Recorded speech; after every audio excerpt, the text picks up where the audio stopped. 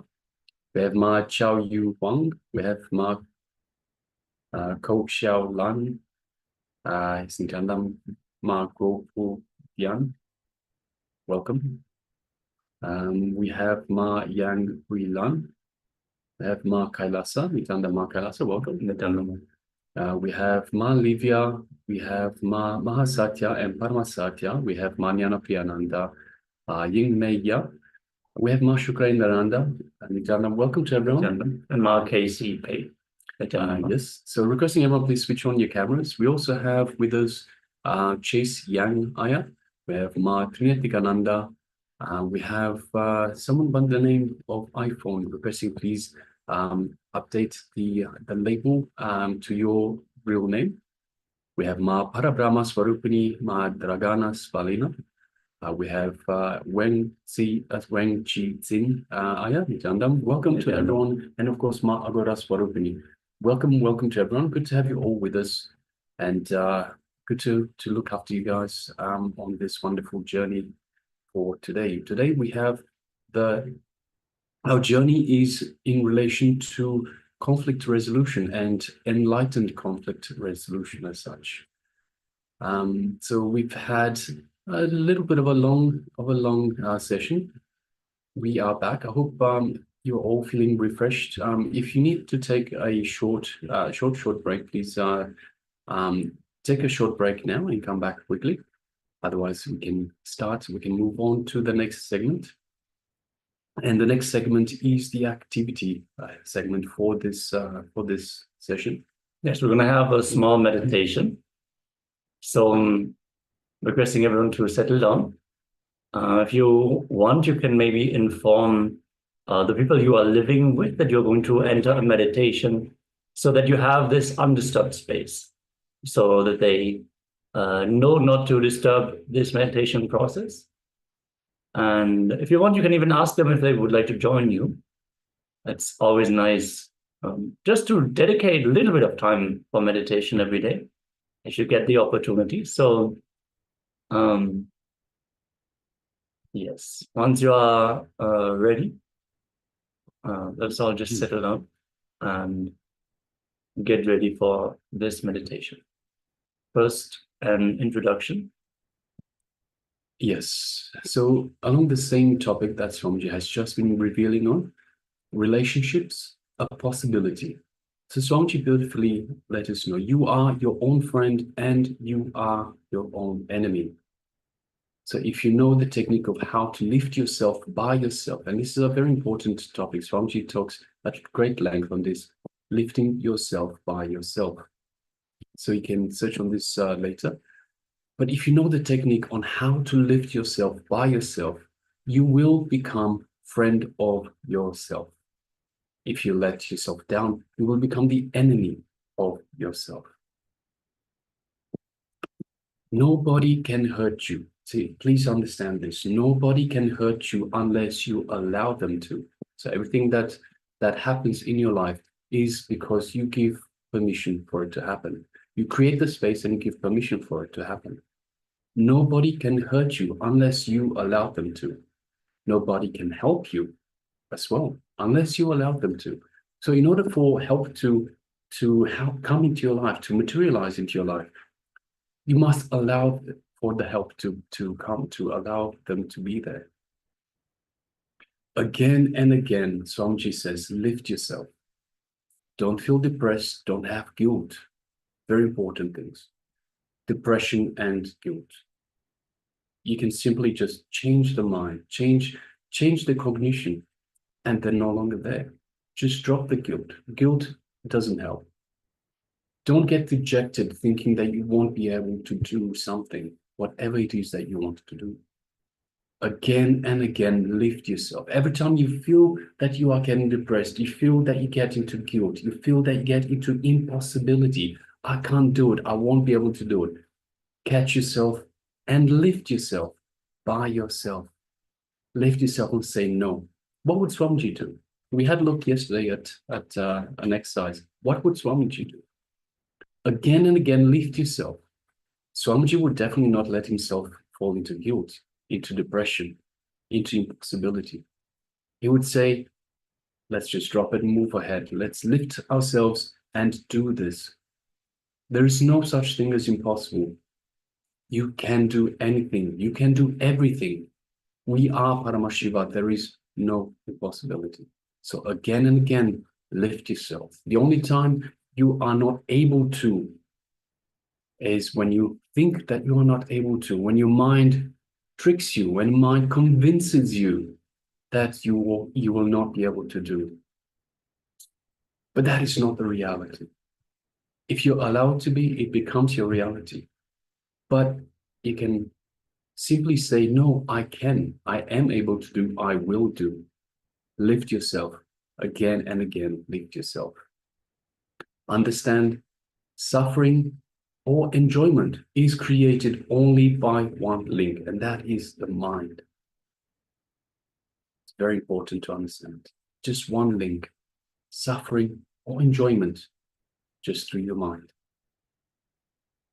Yes. So let us take this time to unclutch from the mind that one link that creates this duality of enjoyment and suffering. If we can just take a step back, just become the witness, instead of being involved with the mind, we can be our best friend. We can use this time to be our best friend. So let us enter into the unclutching meditation. This can be performed anytime, anywhere. When you sit, naturally, some thoughts will come. The moment you see a thought coming, do not give meaning to it. You give meaning to it only if you connect it with your past. Without giving meaning to it, just remember to unclutch and see what happens. So whenever a thought rises in you, just remember to unclutch. Don't give a meaning to the thought. Sometimes you fear the thought might be important, something you need to remember. Sometimes you might feel the guilt. Oh, I should not think this. This should not show up in my mind. Drop this. There is no meaning to the thoughts. We have already established that there is no meaning to thoughts. They are completely disconnected, unrelated, irrelevant, completely random appearances in the mind. They are not significant, especially now that we are sitting for the unclutching. Whatever thoughts arise, don't put a label. Don't say this is a good thought, this is a bad thought, this is a lusty thought, this is an angry thought, this is a guilty thought. Don't put all these labels. There is no need to put any label, because the thought itself does not matter. All that matters is you remembering to unclutch. You can even repeat the word unclutch internally, if that helps you. But then at some point, when all you think is unclutch, unclutch, unclutch, unclutch from that thought also, that is also just another thought. Swamiji has shared that if you think one thought and you move on to the next thought, you replaced the previous thought with a new thought. So whatever thought arises, understand, you can replace it with another thought. It is not permanent. So you don't need to feel any guilt. Just move on. Let it pass. Let it go. It does not carry any significance. So requesting all of you, just sit. You can close your eyes to shut out external distractions. Keep your phone aside.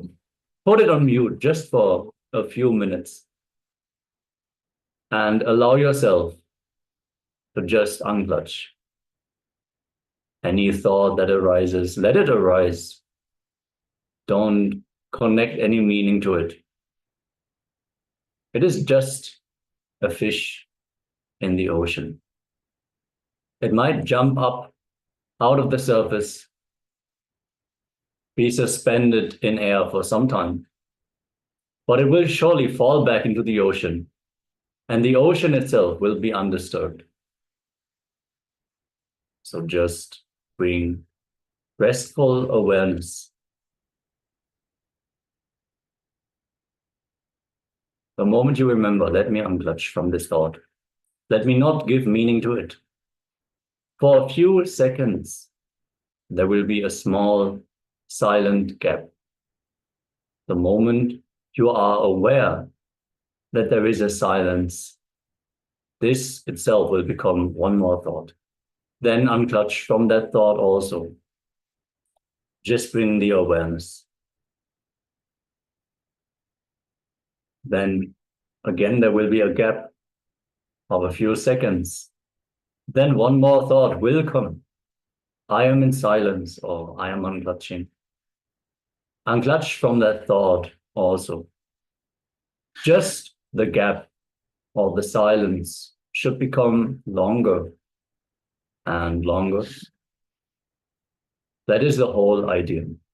Naturally, it is the nature of the mind to wander somewhere after a few minutes. Just bring awareness. Remember to unclutch. Any thought that might arise, just unclutch from it. The moment you remember or become aware that the mind has wandered, unclutch. There is no need to have guilt or be agitated that the mind has wandered. The moment you remember, unclutch, that's all. The initial level may be gross, like a solid fight. You may have to utter the word unclutching, unclutching, unclutching like a mantra. But just in a few moments, you will see it becomes a subtle process. With unclutching, every moment will be new. Every moment will be ecstasy. Every moment will be joy. Every moment will be excitement. Unclutching is the source of unending excitement. Nithyananda Spurana. Decide to unclutch. Remember to unclutch. Unclutch. Unclutch.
Whenever a thought arises, remember, don't give a meaning to it. Just witness it. Let it pass. Just remember to unclutch. When there is a desire to move your body, just unclutch. The desire to open your eyes, walk around, just unclutch. This time is for you to be alone with yourself. So allow yourself to sink deeper into the space between two thoughts. Just remember to unclutch.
when you unclutch, naturally, your mind will start wandering. Just be a witness. Don't try to suppress your thoughts. Don't try to fight your thoughts. Don't support your thoughts or create new thoughts. Just witness. Just witness. And remember to unclutch. When you remember to unclutch, the space between two thoughts will become bigger. The silence will become longer. The feeling of vastness in your inner space will become deeper. Allow yourself to fall into the depth of your inner space. Just be a witness. Allow yourself to sink into the gap between two thoughts. Just remember to unclutch.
Slowly, you can return and open your eyes. Take a few moments to let your eyes adjust to the light. Maintain the silence. Don't jump to the next activity. Allow yourself to be in that restful awareness for just a few more moments. As we move on to the next segment, which is the power manifestation. So let's get ready to manifest the powers of clairvoyance. As today we are doing this power of clairvoyance, we have already manifested the power of scanning the image that our acharyas were looking at. Second power was the power of partnering, of scanning the partner for any conflict. So in this round will be again the acharyas, with acharyas will be visualizing an image, and you will be scanning the acharyas and seeing every detail of the image, whether it is a single item, even the colors, anything, any detail that is being shown to you, that is being revealed to you. So let's get ready to manifest this power of clairvoyance. So sit with your head, neck, spine in a straight line. You can close your eyes and take this time to connect with Swamiji, to be in oneness with Swamiji, to be in that restful awareness where all your irritation, agitation, worries, emotional ups and downs, any issues that you face socially does not exist.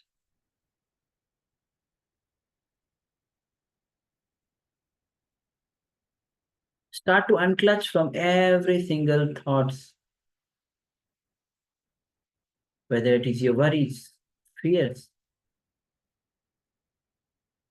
anger on something or somebody.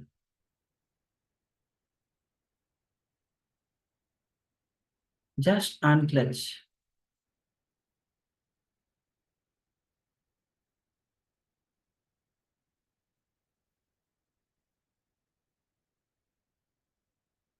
Just go on unclutching.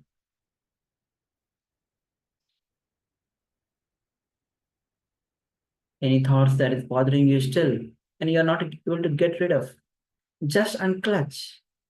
Understand, if you can unclutch from that thought even for once, you can unclutch from that thought again and again.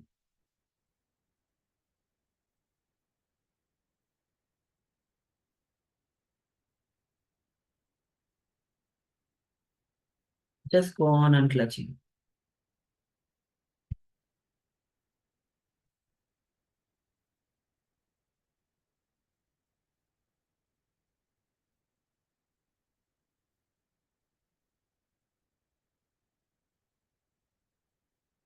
Gently bring your awareness to the third eye, the Angya chakra. And let's connect with Swamiji through the third eye.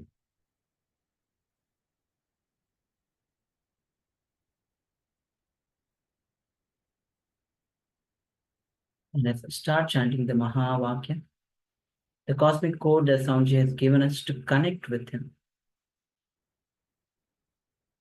Om Nithyanandam Paramashivoham.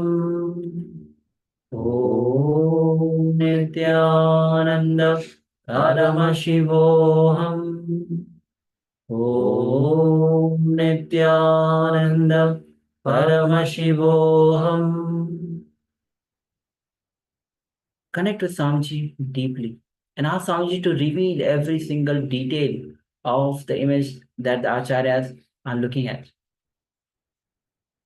Let's begin this manifestation.